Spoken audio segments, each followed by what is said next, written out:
something quite different. We haven't done this for a long time. It's to do with the church's vision, our church vision. All right. I can tell you now, our vision is fourfold. All right. And before I do that, before I share that vision, I think it's important for us to know why we need, as a church, to have a vision. All right. So what I'm gonna do, I'm gonna quickly give you reasonings, all right, or benefits why vision casting is important at least once a year, or at least once a year, because we do it with the leaders. I think it's time that we give and share the vision on a regular basis to our people. All right. So before that, let's come to the Lord for prayer. Our Heavenly Father, we thank you for the wonderful time of worship. We bless your name for the freedom. We welcome you in our midst. Thank you, Lord, for the assurance that when your people gather together to worship and praise you, you will always be in their midst, inhabiting the praises of your people. Thank you, Father God, for that great assurance. And Lord, this morning, as we look on your word, as we share our family values, so to speak, Lord God, as we share the vision of the house, Lord, we pray that all of us will catch it, Father God, and thereby, Lord, respond accordingly.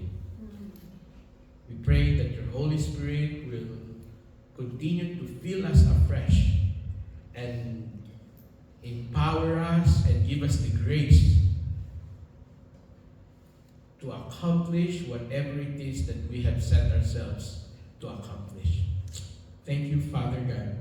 In the name of Jesus, we pray all this. Amen. Amen. Can you see that? Or we don't need to turn off the lights, right? Right. Because this one is very clear. Anyway, I'd like to share with you the importance of vision casting.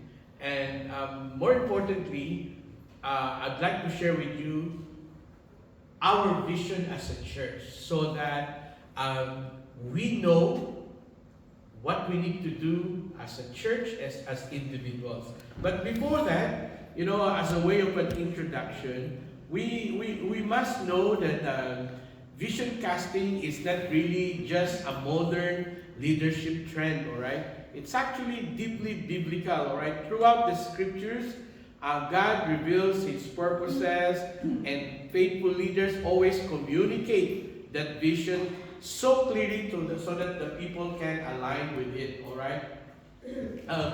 As I just said, it's always biblical. It's been biblical, and because many people these days, they think that vision casting is only a corporate leadership tool, right? But actually, in the scripture, it's not about branding. It's about God revealing His future and inviting us people to live into the present time. All right.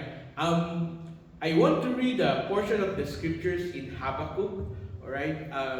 It's one of our main verses, actually. If I can just show it to you very quickly. In Habakkuk chapter 2, verse 2, all right? This is, the background of this was that there's a lot of sufferings, there's a lot of injustices happening in the land of the people of God. And this is what God said to Habakkuk, because Habakkuk was in a way complaining to the Lord. He said, Lord, why do you allow these things happen to us? Why do you allow the bad people actually are doing very well in comparison to the good people? All right. But this is what the Lord said in chapter 2, verse 2. All right.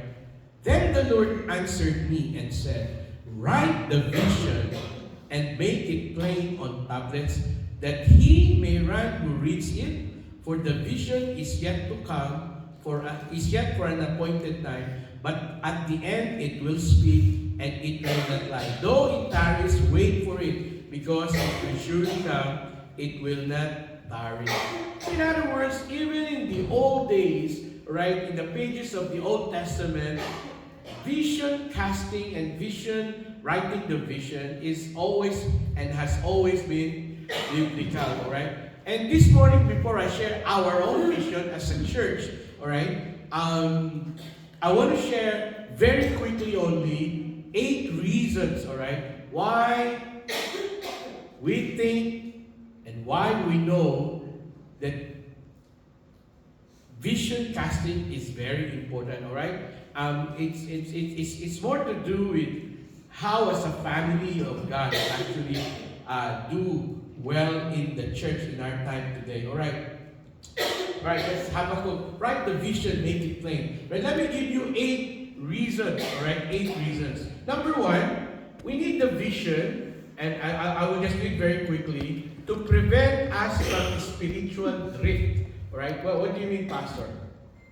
Well, without vision, all of us will lose direction and discipline. Alright? It's very important that you also, as members of the church, in fact, I want to meet the ladies later on. Is it okay at your place, Janice's daughter? Is that okay? Alright? It's the new one, you know. I think Nita's place. Is it Nita's place? Or? Not available. We had a wonderful Friday sale at Nita's place. But today we're going to Janice's place. It's only for the new people, the new members in the church, so that they can understand better the vision of the church. All right, and something else I want to discuss with them. All right, so the reason why we need to know what the vision of the house. When we talk about the house, we talk about our church, all right? Remember, we're family. We are in one house, all right? Number 1 is because it prevents us from drifting away spiritually, all right? Because we say, without vision, all of us will lose direction and discipline. In other words, if you do not know where you're going, we can end up in all places. Would you agree? If you don't have a destination. So in a way, vision casting is to give you a specific direction. Proverbs 29 tells us, where there is no vision, the people perish. So it's very important, okay? Very, very important, all right? Even one example here is that Moses continually reminded Israel of God's covenant with his people, because without it, they would have drifted toward idolatry. Almost definitely. So it's important. Number 1. Number 2, we need the vision of the house so that the people are aligned with God's purposes. We need it so that we know we are doing what God wants us to do. Alright? Vision casting clarifies what God is doing and invites every one of us to getting involved, right? So Habakkuk is there, that's the whole verse. Write the vision and make it plain so that a herald may run with it. Church, this is the reason why I want to share our vision for the house. It's only 4-fold, so I want to finish this very quickly, why we need to have vision casting. Number 3, when we have the house vision, we inspire faith and encourages courage to take place, okay? So when our people know what we want to accomplish, we encourage them to have faith and be courageous in accomplishing those visions, all right? Joshua, I think it's Joshua 12, 1, 2, and 9. When God's future is proclaimed, we lose being fearful, right? Or the grip of fear is lost, all right? God gives Joshua a clear mandate and promises his presence, all right? When God said to Joshua, hey Joshua, my servant Moses is now dead. Get up. I want you to lead the people. And this is where I want you to do. This is where I want you to lead them. And this is exactly what I want you to do. Right? Vision from God empowers obedience from us, even when there are big challenges ahead of us. Like for example, in Ring Cross, we've lost our property, we've lost our house, so to speak, but we are praying. We are praying that God will give us something better. Amen. And that's why it's important for every one of us to know that having our own place is important to us also, so that we can encourage you to pray and talk to God about it. Right? Number 4, vision unites people. Amen. Do you feel united when you and I know where we are going? Amen. Say for example, we need to do evangelism, we need to do sharing of our faith, and this is how we should do it. Alright? And somehow, this vision casting, it will unify all of us because we have a common vision. Clear vision eliminates fragmentation. Right? That means we're solid. Alright? 1 Corinthians 1:10, that we all agree, the Apostle Paul tells us, that there be no divisions among you. In other words, it's important that you lastly know, as a church, you know where we should go. Alright? And that's what I want to share with you this morning. Because as a church, we have a fourfold vision. And as a member, or as members of the church, you also have, like me, a responsibility to fulfill the house's vision. Say praise the Lord. Praise the Lord. And it's important that you and I know that, all right? It's important that you and I know that. Number 5, very quickly. Having a vision, and for people to know the vision, it helps us to sustain or to carry on even though there's opposition ahead of us. Vision sustains through opposition, right? Vision gives endurance, right? When resistance arises. In Hebrews 12, even Jesus, the Bible tells us, endured the cross. Why? For the joy set before him. It's important to know what we want to accomplish, so that when difficulty arises, then it will give us the courage, it will give us the joy. Like Jesus knew what he wanted to accomplish while he was here on earth. So all the sacrifices and the difficulty, the Bible tells us, he endured the cross for the joy set before him. If you knew, for example, that in 2 months' time, we're going to have the Ring Cross property as our own place, would that not excite you? Even though at the moment it's costing us a lot. This place is costing us a lot of money for our size. It's costing us more than 1,000 pounds. So if you think about it, for our size, and we only use it 4 days a month, and it costs us more than 1,000 pounds. Alright? So it's a lot of money. Whereas over there at Ring Cross, alright, it only costs us about 600 pounds. Alright? So this is almost exactly the same cost as we were paying when we were in Holloway Road, the Resource for London place. Alright? But we know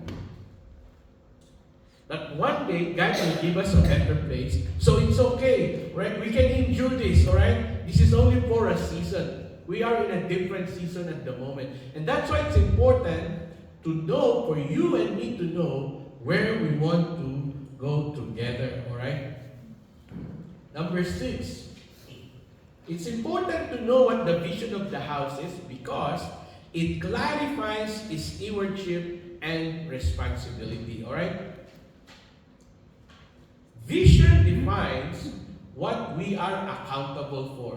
Like in 1 Chronicles 28:9-10, David gets Solomon a clear charge regarding the temple. Right? Of course, David initially wanted to build the temple, but God said, no, you're not going to build it. I'm going to give it to your son. However, David shared what was expected to be seen or how it would be done. He shared it with his son Solomon. It clarifies, when you know where we want to go, when you know that we need something to go to a place, then you know it costs us money, all right? It costs us time, it costs us money, it costs us resources. But because we're sharing the vision, it clarifies what you need to do, what I need to do, what you need to give, what I need to give, what you need to sacrifice, what I need to sacrifice. Amen? Because the vision is shared with you. Say praise the Lord. Right, number 7. Very quickly, then I'll share our vision. Vision activates participation. Say praise the Lord. Praise the Lord. Amen. When you know where you want to go, where you know how to get there, all right, it would always, almost naturally demand participation. For example, if God tells us there's a place there that you can buy, all right, praise God, we started about 3 years ago our building fund, amen.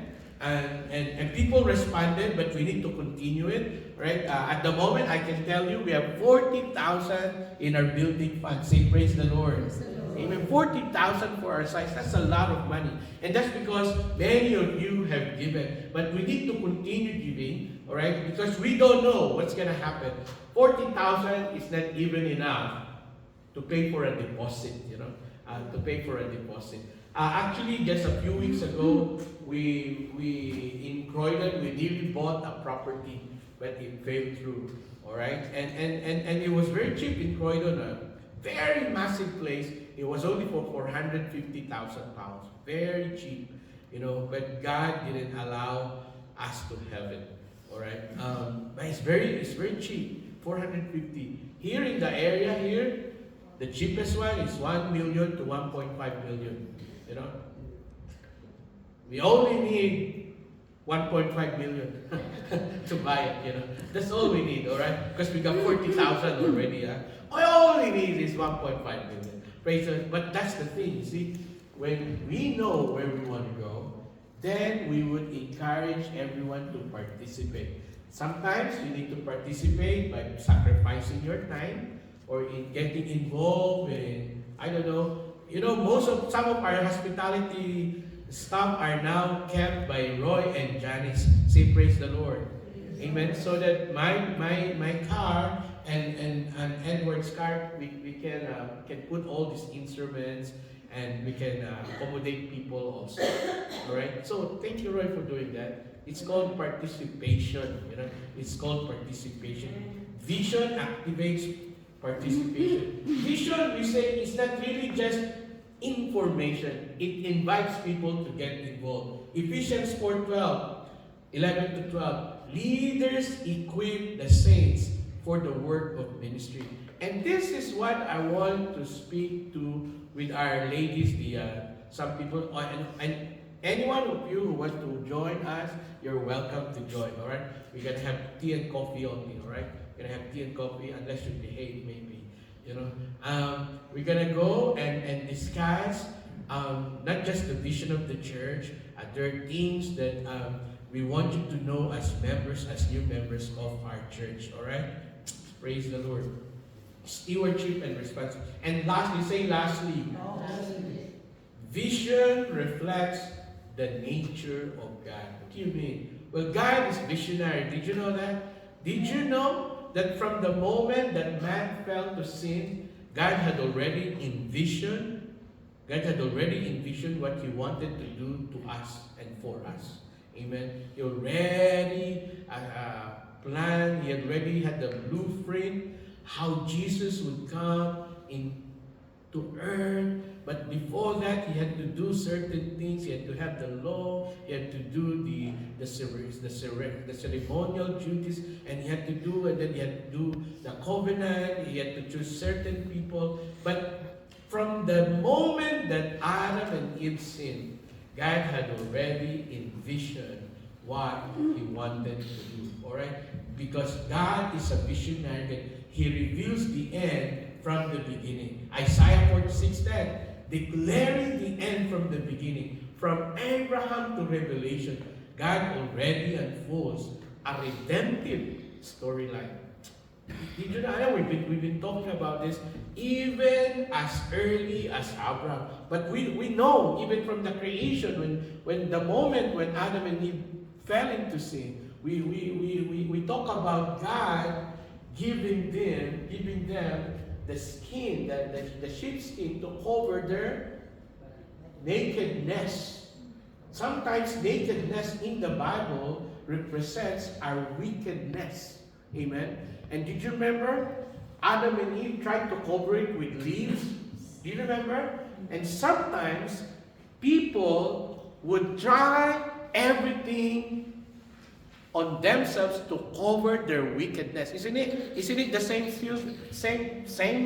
things happening right now? We want to give money, we want to go to church to cover our wickedness.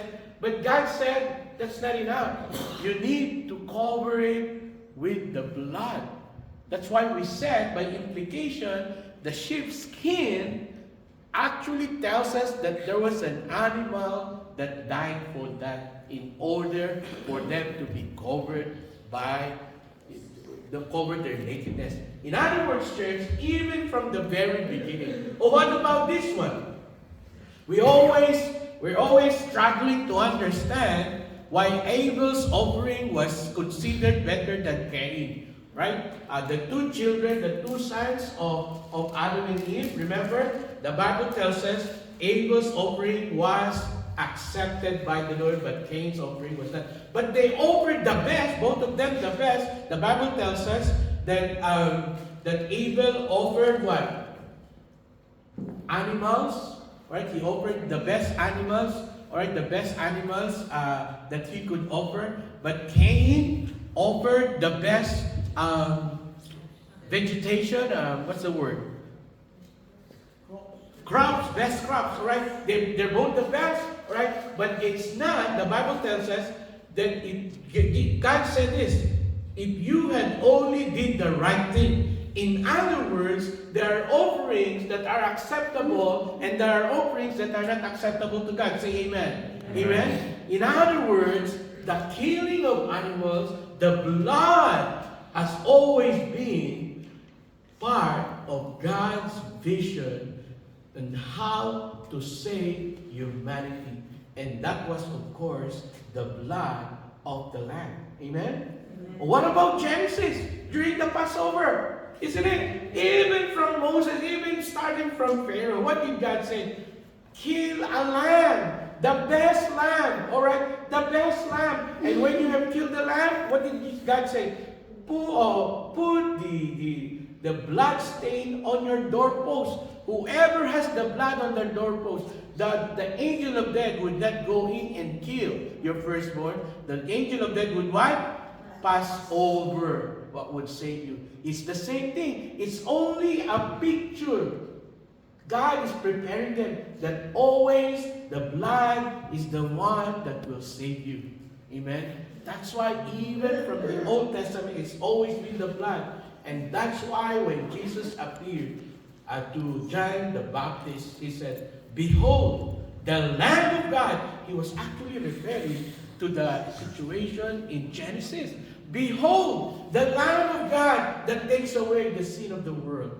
Say amen. Amen. The reason why I'm sharing with this, vision reflects the nature of God. It's always been in the nature of God to cast vision, to have a vision. You and I must be people of vision. Say praise the Lord. Praise the Lord. Amen. Amen. Now, I want to really share with you our church's vision, right? I hope it's there. Our vision casting aligns leaders with God's own redemptive pattern. It's just a quote that I thought of that. This is FGT's fourfold vision, alright? Number one, actually I put it there, this is a summary. We have fourfold vision. We exist to incorporate God's family. We exist to disciple God's people. We exist to educate God's servants. We exist to communicate God's love. What does it mean? Alright, number one, as members of the church, if this is the first time you're seeing this is what our vision is.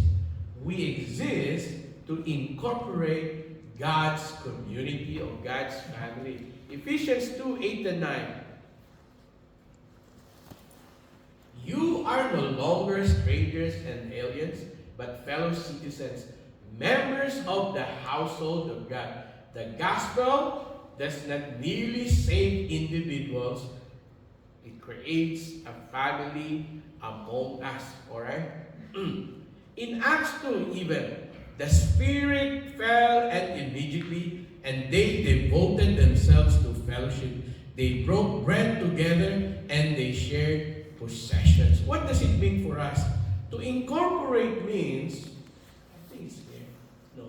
To incorporate means, church, we welcome the outsider. Alright, remember, the reason why we're sharing this, or I'm sharing this, I want you to put it in your hearts. As members of the church, you and I exist to incorporate God's family. In other words, if there are people like Steve, if there are people who want to join or want to come, you and I must learn how to incorporate them to our church, all right? And you have that responsibility. We welcome the outsider. We heal the isolated. We restore the forgotten, right? In other words, church, you must live your life, right? It must be seen in your life. It must be seen alive that you and I exist to incorporate God's family. Why do we say it? Because there are people or there are churches, they have what they call a small group, a small close group that primarily relates only to one another. Have you been to a church that you go, you know, when we were starting, we had people like this, you know. I can tell you when we were starting in City of London 20 years ago, we had this group of people. They were staying for more than a year. Then when somebody comes, they would not even entertain, you know. They wouldn't even entertain. I had to keep telling them, no. They just kept themselves to themselves and they don't talk to each other. Alright? And we should avoid that because our DNA, our vision is for you and me to incorporate everyone. Even if they're not members, if they are God's family, we incorporate them. Alright? Because that's what our part of our vision. Alright? Especially in London, you know, this is a very crowded city, and yet we can say it's very lonely, all right? In a way, we should be a spiritual household to many people. And I think it's partly the reason why we have Laszlo, we have the Malaysians, we have Steve, and we have the Nepalese, we have the Filipinos, we have the Brits, you know, because let's face it, we are in a very cosmopolitan city like London, all right? The application is this. Are you, while we are in the house of God, when somebody comes in, are you intentionally welcoming?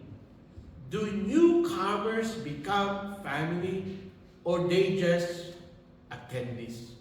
Did you get it? Now, if you are a member of FGT, or if you want to know what FGT's vision is, one of them is we exist to incorporate God's family into our house. Amen? And that's very important. Incorporation requires intention. Are you and I intentional enough? You know, it's not just always Roy talking to somebody. You know, it's not just always Vivian talking to our guests. We all to be, every one of us must always be intentional because that's part of the vision of the church. Say praise the Lord. Praise the Lord. Number 2, we exist to disciple God's people. Hey, this is very important. and very, very, very, very, very biblical. Alright? Did you know that Jesus' command was not to make converts, but actually to make disciples? Right? How do we do our discipleship? And this is why we encourage everyone to attend Bible studies. Alright? Yes, we do fellowship, but actually in our sharing the word, we actually make disciples because we apply the principles of the truth of the Bibles. Amen. For example, last Friday, we talked about what are the things that we need to do in order to be filled by the Spirit continuously. Amen. And of course, we said many things. I think we suggested 4 things. We need to be, number 1, immersed in the pages of the Scripture. Amen. You want to be filled by the Spirit all the time. All right. You need to be yielded to the Lordship, not just to the provision of Jesus, not just to the. You're not just yielded to the protection of Jesus. You're not just yielded to the salvation of Jesus. You and I must also be yielded to the Lordship of Jesus. And they're not the same. If you and I are yielded to the Lordship of Jesus, that means you hear His commands and you follow it. You don't just expect what He gives to you. You don't just expect until He does something to you. You also hear His commands because He is your Lord, He is your Master, and then therefore you follow. Amen? So Jesus' command was not just to make converts, to actually make disciples. And this is what we want to accomplish as a church. We exist, alright, to disciple God's people. In other words, it's not enough for me especially just to see you on Sunday. That's why we always ask you, hey, come for prayer meetings. Hey, come for Friday Bible study fellowship. Because this is all part of discipleship. Discipleship is formation into Christ's likeness. Also, about 28:19, Matthew 28:19 and 20, we also said, Jesus says, we said that it's the greatest commission, isn't it? The greatest commandment, right? Or the great commission, rather, right? But most of us, we only call 50% of the great commission. What's the 50% that we call? Jesus said, go ye into all the nations and make disciples. Amen? That's the first one. But verse 20 tells us this, and we don't announce it. This is what it tells in verse 20. The same command, with this, making sure that they obey everything that I teach you. Hello? Making sure that they obey. You don't just share. Right, you share the gospel to Laszlo, God loves you, Laszlo, God loves you, Ersi, and you think that's enough. But making disciples is having a one-on-one or in a group on a weekly basis, and then I make sure that Laszlo prays every day, that Laszlo shares his faith, making sure that they obey. So it's not just enough to actually proclaim the salvation of Jesus. Part of the discipleship program that we have is that I make sure that Nita obeys. Of course we don't force, that's the words we use. We make sure that people obey what Jesus says. So when I ask you to give, when I ask you to come for prayer meeting, when I ask you to come here on time, I'm never shy announcing that. Because that's part of our discipleship training. It's the formation of Christ-likeness into ourselves. Amen? So I'm never afraid, I'm never shy saying, hey, you must come here early. Hey, you must come for prayer meeting. You must come for fellowshipping every Friday. You must come Sunday and have a worship service with everyone. I'm not ashamed repeating that Because that's what God says. It's part of our vision. We exist to disciple God's people. Say praise the Lord. Praise the Lord. Even church, even the early church. I wish I put it there, but I didn't. Okay, I didn't put it there. All right. Even this one, the early church, they devoted themselves at least into three things: the apostles' teaching, prayer, and communion. That's another one. And shared life. They shared everything. You know, well, these days we don't actually ask you to sell all your possessions. All right, we're not saying, but we're telling you that's what's happened in the early church. They shared everything. They did share everything, and that's part of discipling God's people. All right. Discipleship is not just information transfer; it is transformation. You know, in our language, baguhan ang buhay, right? Don't worry, we have these sayings, Christian lingo in our language called discipleship is baguhan ng buhay. That means our interest is changing, transforming lives. You know, nothing else. Discipleship is about transforming lives, right? Baguhan ng buhay. You know, if you were a gossiper before, that has to change. If you are stingy before, that has to change. If you don't want to sing songs for the Lord, that has to change. Alright? If you are lazy before, that has to change. Amen? If you are a womanizer before, that has to change.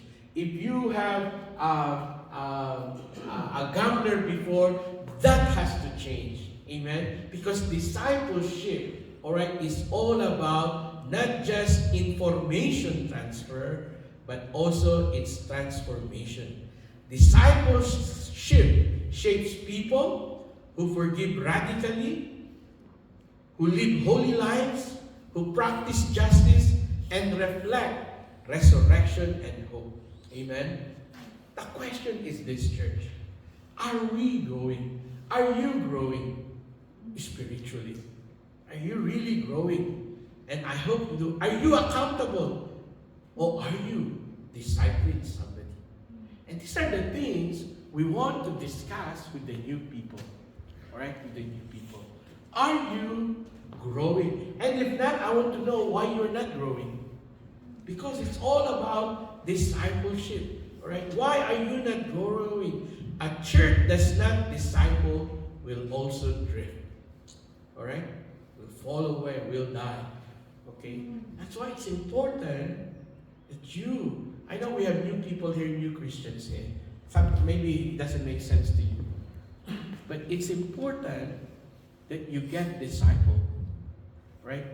People get discipled. And one of our ways of doing that is when you attend the Bible studies. Because we apply the truths of the sermons. Okay? Actually, I'm preparing materials for the students. Are we okay Thursday? Huh? Yeah. Thursday. Students Thursday. I'm preparing a different materials for the students, you know. I'm preparing different materials. For those of you who have time, we are meeting in West London at 8:30 or 8 o'clock, not 8:30, 8 o'clock. 8 o'clock, because Cheat wants to sleep early. I'm only joking. No, because we had a kid there. This kid is all over the place. So all over the place. Cheat, just in case you didn't know, just to rub it in, is a grandmother already. Alright? Actually, me also by implication. He's also my grandchild. Praise the goodness, my grandchild.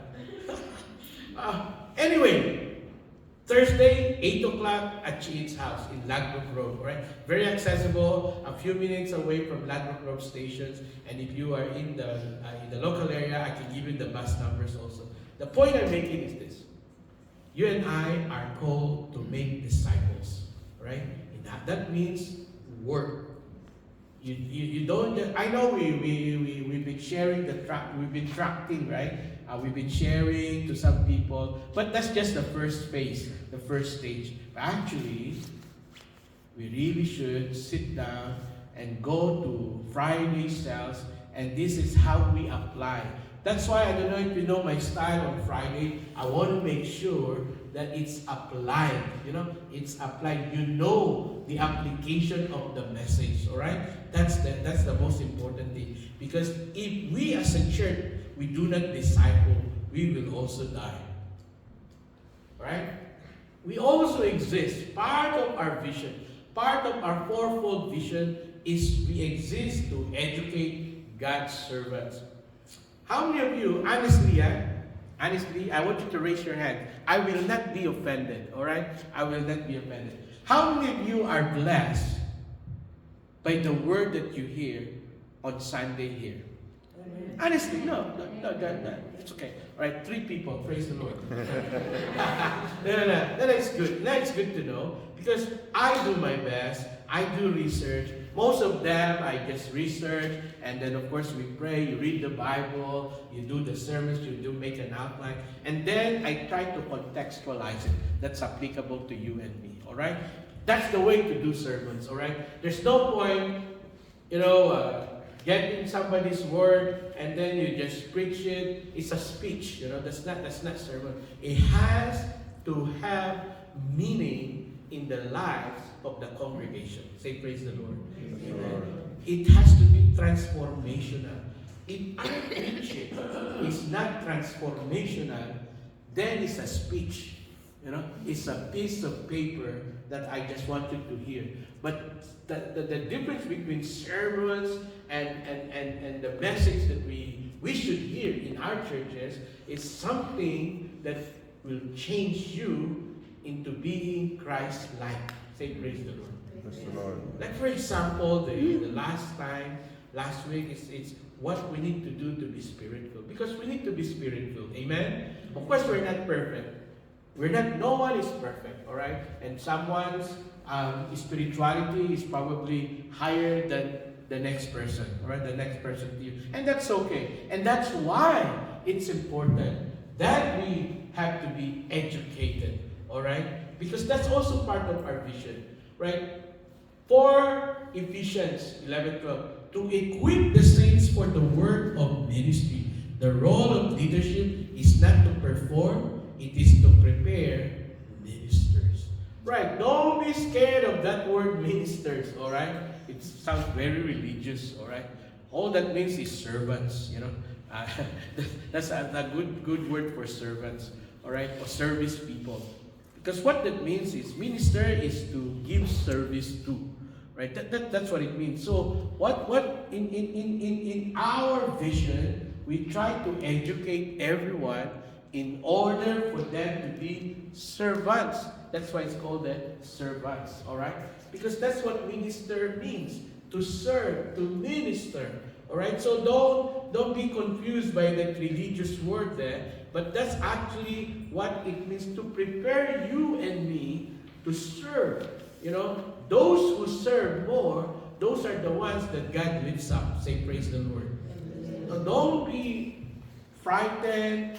When I ask you, Stuart, Edward, Roy, and sometimes even the ladies, hey, come and help the people who said that. I'm not asking you so that I can use you. I'm asking you so that I can use you for God's glory. Because